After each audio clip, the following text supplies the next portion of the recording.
When Agha Shahid Ali said, "The world is full of paper, write to me," was he expecting a reply from his beloved, from his land? Was he expecting silence wrapped up in a blanket of heavy winter? Or was he expecting screams of those unnamed corpses? What was he expecting when he said, "Write to me"? As if writing could change everything. As if writing could set him free. As if writing would give him a chance to weave a new beginning. I've always wondered, what does it mean to write? What does it mean to let open oneself and bleed? Not with blood, but ink. While knowing blood is cheap, while knowing that blood can never be treated the same, while knowing that blood is supposed to be more than negatives and positives, that it is supposed to have religions, that it is supposed to have borders.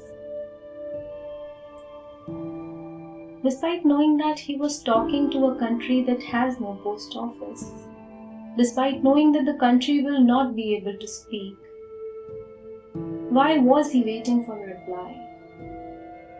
Why was he writing for a country to shrink in his mailbox?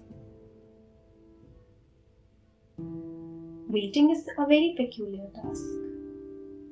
But how does it feel when the wait is eternal? When you start to realize that the wait has sapped all yearnings, just like a hot tea that waits for you to taste it. And you forget that the tea is waiting till it gets cold, till it loses its warmth and flavors. Try drinking cold tea on a cold morning. How does it feel to be remembered and yet to be overlooked? Like a parcel that has no address.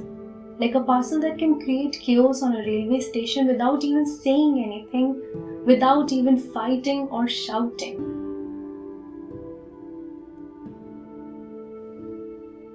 Ali's poetry whispers to me, the void of eternal longing, the void which is above executions and assassinations, the void which is above the executioners and assassins, the void of uninhabited sepulchres.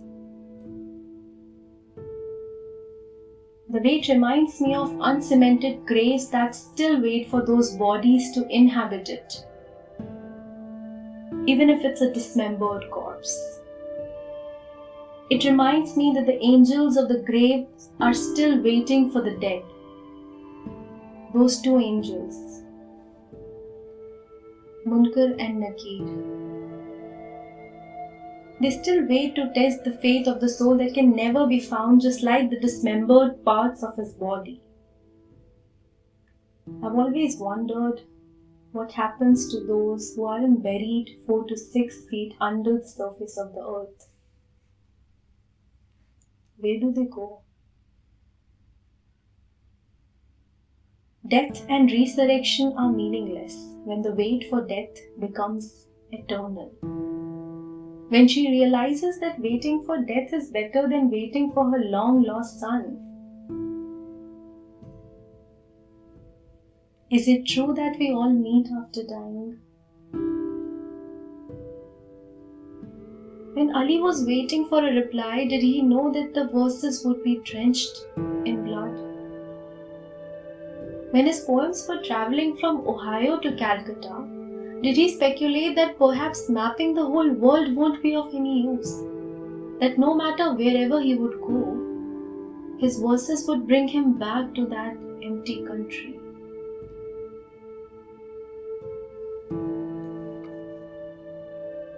The world started typing instead of writing. There are 100 ways of replying back to him. Even then, when there are 100 ways, will he ever get a reply? Then why shouldn't that mother who is still grieving her son's death kill herself? then why shouldn't the angels leave those empty graves? Then why shouldn't the moon stop waning and waxing? Then why shouldn't the sun come nearer to the earth? Have you not noticed that Jhelum is filled with the tears of those women? Have you not noticed that the water isn't coming from the snow-capped Himalayas? Have you not noticed that the snow is Allah's way of hiding those graves and freezing those rivers and lakes?